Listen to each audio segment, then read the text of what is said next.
Hello friends, welcome to Bismi Samayal. Kitchen tips videos எல்லாம் நிறைய பார்த்துருப்பீங்க. ஒரு விஷயத்த இப்படி செய்யலாம் அப்படி செய்யலாம்னு சொல்லிட்டு நிறைய சொல்லியிருப்பாங்க. ஆனால் அதெல்லாம் ஒர்க் அவுட் ஆகுமான்னு கேட்டிங்கன்னா சந்தேகம்தான். ஸோ அப்படி நான் ட்ரை பண்ணி பார்த்த ஒரு சில விஷயங்களை இந்த வீடியோவில் ஷேர் பண்ணியிருக்கேன்.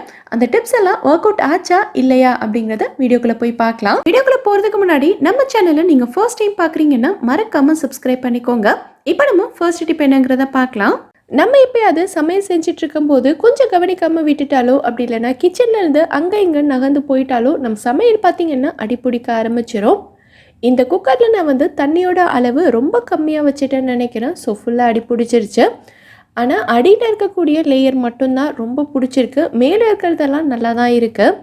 ஸோ மீதி இருக்கிற இந்த பீட்ரூட்லேயும் அடி பிடிச்ச ஸ்மெல் கொஞ்சம் கூட வராமல் நல்லா ஃப்ரெஷ்ஷாக இருக்கணும் அப்படின்னா என்ன பண்ணணுங்கிறத பார்க்கலாம். அடி பிடிக்காம பாத்திரத்தில் ஒட்டாமல் மேல் அப்படியே நல்லா ஃப்ரெஷ்ஷாக இருக்கும் பார்த்தீங்களா, அதை மட்டும் நான் தனியாக எடுத்துக்கிறேன். குக்கரில் ஒட்டிகிட்டு இருக்கிறதெல்லாம் நம்ம எடுக்க வேண்டாம். ஏன்னா அதில் இருந்தும் நமக்கு தீஞ்ச ஸ்மெல் வரும். மேலால் இருக்கிறத மட்டும் நான் அப்படியே எடுத்துட்டேன். ஸோ இதில் நமக்கு தீஞ்ச ஸ்மெல் வரக்கூடாது அப்படின்னா இதுக்கு நம்ம யூஸ் பண்ண போகிறது பார்த்திங்கன்னா இந்த ப்ரெட்டோட ஸ்லைசஸ் தான். இந்த அளவுக்கு நமக்கு ஒரே ஒரு ப்ரெட் ஸ்லைஸ் மட்டும் போதும். நடுவில் இருக்கக்கூடிய பிரெட் ஸ்லைஸ் யூஸ் பண்ணணுங்கிற அவசியம் கூட இல்லை. ரெண்டு பக்கத்துலேயும் கடைசியில் ஒரே ஒரு பிரெட் ஸ்லைஸ் மட்டும் ஒரு பக்கம் ப்ரௌனாக இருக்கும் தெரியுமா, அதை நம்ம யூஸ் பண்ணிக்கிட்டாலும் போதும். இதை பீட்ரூட் மேலே வச்சுட்டு அப்படியே ஒரு மூடி போட்டு மூடி வச்சிடணும். இந்த பிரெட் ஸ்லைஸ் இதில் இருக்கக்கூடிய ஸ்மெல் எல்லாத்தையும் அப்படியே அப்சர்வ் பண்ணிடும். ஒரு அரை மணி நேரத்துக்கு அப்புறமா நீங்கள் திறந்து பார்த்தீங்கன்னா சுத்தமாக அதிலேருந்து தீஞ்ச வாடை எதுவுமே வராது. நம்ம ஃப்ரெஷ்ஷாக சமைச்சா எப்படி இருக்குமோ அதே மாதிரி தான் இருக்கும். சாதம், பொரியல், பருப்பு இந்த மாதிரி எது அடி பிடிச்சாலும் இனி வேஸ்ட்டாக கீழே தூக்கி கொட்டிடாமல் இந்த மாதிரி ட்ரை பண்ணி பாருங்கள். இது உங்களுக்கு யூஸ்ஃபுல்லாக இருந்ததுன்னா வீடியோக்கு ஒரு லைக் கொடுங்க. இப்போ நம்ம அடுத்த டிப் என்னங்கிறத பார்க்கலாம். அடுத்ததாக இந்த அடி பிடிச்ச குக்கரை கொஞ்சம் கூட சிரமப்படாமல் எப்படி க்ளீன் பண்ணுறதுன்னு தான் பார்க்க போகிறோம். ரொம்ப சிரமப்படலாம் வேண்டாம். இந்த குக்கரை நீங்கள் காய விடாமல் இருந்தாலே போதும். ஸோ இந்த குக்கர் சூடு ஆறுறதுக்கு முன்னாடியே இதில் நம்ம தண்ணி ஊற்றி வச்சுக்கலாம். குக்கர் காஞ்சி போச்சுன்னா இதை க்ளீன் பண்ணுறது கஷ்டம்.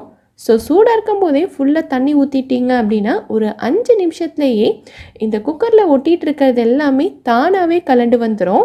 தண்ணி ஊற்றிட்டு குக்கரோட மூடி போட்டு அப்படியே மூடி வச்சுருங்க. அந்த சூட்லேயே பார்த்தீங்கன்னா ஒரு 5 நிமிஷத்துலேயே குக்கரில் ஒட்டிகிட்டு இருக்கிறது எல்லாமே ஈஸியாக கலண்டு வந்துடும். நான் காட்டும் போதே உங்களுக்கு தெரியும்னு நினைக்கிறேன். அடுத்து இந்த தண்ணியை கீழே கொட்டிட்டு எப்பயும் போல் ஸ்பாஞ்ச் ஸ்க்ரப்பர் போட்டு இதை கழுவி எடுத்துக்கலாம். இதுக்கு நம்ம ஸ்டீல் ஸ்க்ரப்பர் போடணுங்கிற அவசியம் கூட கிடையாது. ஜஸ்ட் ஸ்பாஞ்ச் போட்டு தேய்ச்சாலே போதும், நல்லா பளிச்சுன்னு வந்துடும். வேலையும் ரொம்ப ஈஸியாக முடிஞ்சிடும். தேய்க்கிறதும் ரொம்ப ஈஸி தான். ட்ரை பண்ணி பாருங்கள். இப்போ நம்ம அடுத்த டிப் என்னங்கிறத பார்க்கலாம். உப்பு இல்லாமல் எதுவுமே சமைக்க முடியாது, சாப்பிடவும் முடியாது.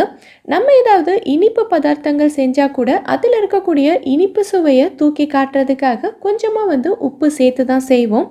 ஸோ அந்தளவுக்கு நம்ம யூஸ் பண்ணிகிட்டு இருக்க உப்பை பற்றி எல்லாரும் ஒரு முக்கியமான விஷயம் கண்டிப்பாக தெரிஞ்சுக்கணும். டேபிள் சால்ட்னு சொல்லக்கூடிய இந்த தூளுப்பு கொஞ்சம் கூட கட்டிப்படாமல் நல்ல மணலாக ஃப்ரீ ஃப்ளோயிங்காக இருக்கணும்னு தான் எல்லாரும் நினைப்போம். ஆனால் இந்த தூளுப்பில் கட்டிப்படாமல் இருக்கிறதுக்காக ஆன்டி கேக்கிங் ஏஜென்ட்னு சொல்லக்கூடிய ஒரு விதமான கெமிக்கல் யூஸ் பண்ணுறாங்க.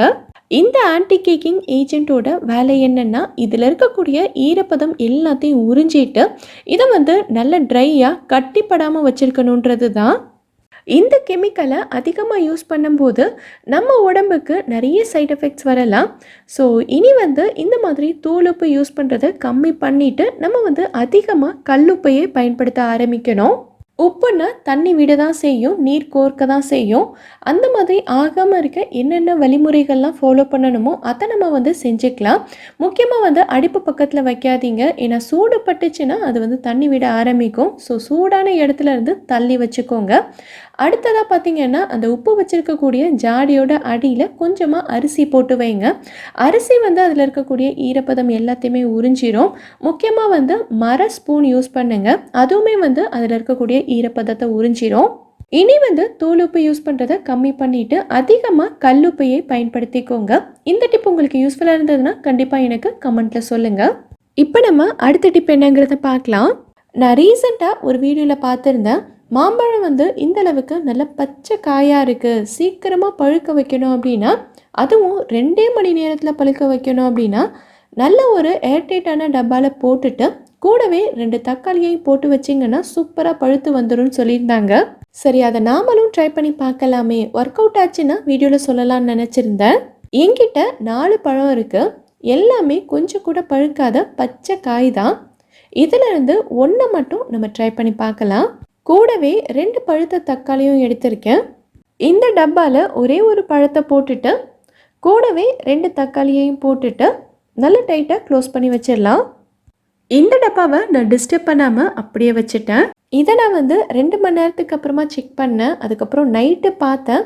இப்போ 2 நாள் ஆயிடுச்சு. 2 நாளைக்கு அப்புறமா எடுத்து காட்டுறேன் பாருங்கள். மாம்பழம் கொஞ்சம் கூட பழுக்கவே இல்லை.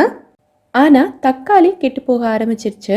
நான் வெளியே சும்மா வச்சுருந்த பழங்களும் தக்காளியோட சேர்த்து போட்ட பழத்துக்கும் பாருங்கள் எந்த டிஃப்ரென்ஸும் கிடையாது. ரெண்டுமே ஒரே மாதிரி தான் இருக்குது. ஸோ அந்த டிப் சுத்தமாக ஒர்க் அவுட் ஆகலை. மாம்பழம் உங்களுக்கு சீக்கிரமாக பழுக்கணும் அப்படின்னா ஒன்று அரிசி வச்சுருக்க அந்த டப்பாக்குள்ளே நம்ம போட்டு வைக்கலாம். அப்படி இல்லைன்னா சும்மா வெளியில் வச்சாலே ஒரு 3 அப்படி இல்லைன்னா 4 நாளைக்குள்ளே பழுத்துரும். நான் எப்போவுமே இந்த மாதிரி காயாக இருக்கும்போதே வாங்கிட்டு வீட்டில் வச்சு பழுத்ததுக்கப்புறமா தான் யூஸ் பண்ணிப்பேன். உங்களுக்கு கல் வச்சு பழுக்க வைக்கக்கூடாது அப்படின்னா இந்த டிப்பை ஃபாலோ பண்ணிக்கோங்க. இப்போ நம்ம அடுத்த டிப் என்னங்கிறத பார்க்கலாம். பிஸ்கெட் பேக்கெட் எல்லாம் ஓப்பன் பண்ணோன்னா குட்டீஸ் பார்த்தீங்கன்னா சாப்பிட்டு முடிச்சுட்டு மீதியை அப்படியே போட்டு வச்சுருவாங்க. ஸோ அந்த பிஸ்கெட் எல்லாம் ரொம்ப நமுத்து போயிடுச்சு அப்படின்னா அதை பழைய மாதிரி நல்ல ஃப்ரெஷ்ஷாக நல்ல கிறிஸ்பியாக எப்படி மாற்றுறதுன்னு தான் பார்க்க போகிறோம். இந்த பிஸ்கெட்டை பார்க்கும்போதே உங்களுக்கு தெரிஞ்சிருக்கும். நான் உடைக்கும் போது எவ்வளோ சாஃப்டாக வருது பாருங்கள். பிஸ்கெட் எல்லாம் நல்லா அழுத்தினோன்னா அப்படியே தூள் தூளாக நொறுங்கி வரும். ஆனால் இந்த பிஸ்கெட் பாருங்கள் எந்த அளவுக்கு சாஃப்டாக இருக்குன்னு. ஸோ இதை நம்ம மறுபடியும் பழைய மாதிரி நல்லா ஃப்ரெஷ்ஷாக மொறுமொறுன்னு இருக்கிற மாதிரி மாற்ற போகிறோம். இதுக்கு நம்ம யூஸ் பண்ண போகிறது தோசை தவா தான். நம்ம தோசை சப்பாத்தி எல்லாம் சுட்டு முடிச்சதுக்கப்புறமா தவா நல்லா சூடாக இருக்கும் தெரியுமா? ஸோ அந்த டைமில் நம்ம இதை யூஸ் பண்ணிக்கலாம். இது மேலே நம்ம அப்படியே பிஸ்கெட்டை வச்சுட்டோன்னா பிஸ்கெட்டோட அடியில் இருக்கக்கூடிய லேயர் ரொம்ப ப்ரௌனிஷ் ஆன மாதிரி கலர் மாறி போயிடும். ஸோ இதுக்கு நான் ஆடி எக்கோபே கூட குக்கிங் அண்ட் பேக்கிங் பேப்பர் தான் யூஸ் பண்ணியிருக்கேன். இதை தோசைக்கல் மேலே வச்சுட்டு பிஸ்கெட் எல்லாத்தையும் ஒன்று ஒன்றா இது மேலே பரத்தி வச்சிடலாம். இந்த மாதிரி பேக்கிங் பேப்பர் உங்ககிட்ட இல்லைன்னா நீங்கள் அப்படியே கூட தோசைக்கல் மேலே வச்சுக்கலாம். இதுக்கு நம்ம தனியாக அடுப்பை ஆன் பண்ணி கேஸை வேஸ்ட் பண்ணணுங்கிற அவசியம் கிடையாது. தோசையில் சப்பாத்தி சுடும்போது அந்த டைமை நீங்கள் யூஸ் பண்ணிக்கலாம். இந்த தோசைக்கல்லோட சூடு ஆறுற வரைக்கும் இது அப்படியே இருக்கட்டும். சூடுபடும் போது பார்த்தீங்கன்னா நமத்து போயிருக்கிற பிஸ்கெட் மறுபடியும் நல்ல கிறிஸ்பியாக மாறும். இப்போ ஒரு 6லேருந்து 7 நிமிஷம் ஆயிருக்கும். பிஸ்கெட் தொடும்போதே பார்த்தீங்கன்னா லைட்டாக சூடாக தான் இருக்குது. நான் எடுத்து காட்டுறேன் பாருங்கள். முன்னாடி இருந்ததுக்கும் இப்போ இருக்கிறதுக்கும் உங்களுக்கு நல்லாவே டிஃப்ரென்ஸ் தெரியும்னு நினைக்கிறேன். இந்த பிஸ்கெட்டில் இருக்கக்கூடிய சூடு ஆறுனதுக்கப்புறமா நமக்கு இன்னுமே நல்ல கிறிஸ்பியாக இருக்கும். ஸோ பிஸ்கெட் நமக்கு போயிருச்சுன்னா இனி வேஸ்ட்டாக கீழே தூக்கி போடாமல் இந்த மாதிரி செஞ்சு நம்ம சாப்பிட்டுக்கலாம். ட்ரை பண்ணி பாருங்கள், கண்டிப்பாக ஒர்க் அவுட் ஆகும். இந்த வீடியோவில் நான் சொல்லியிருக்க விஷயங்கள் எல்லாமே உங்களுக்கு யூஸ்ஃபுல்லாக இருந்திருக்கும்னு நினைக்கிறேன். யூஸ்ஃபுல்லாக இருந்ததாங்கிறத எனக்கு கமெண்ட்டில் சொல்லுங்கள். இந்த வீடியோ பிடிச்சிருந்தா லைக் பண்ணுங்கள். உங்கள் ஃப்ரெண்ட்ஸ் உங்கள் ஃபேமிலி மெம்பர்ஸ்க்கு இந்த வீடியோ யூஸ்ஃபுல்லாக இருக்கும்னு நினச்சிங்கன்னா கண்டிப்பாக ஷேர் பண்ணுங்கள். மறக்காமல் நம்ம பிஸ்மி சமையலுக்கு சப்ஸ்கிரைப் பண்ணிவிட்டு பக்கத்தில் இருக்கக்கூடிய பெல் ஐகானில் ஆப்ஷன் ஆலும் கிளிக் பண்ணுங்கள். தேங்க்யூ.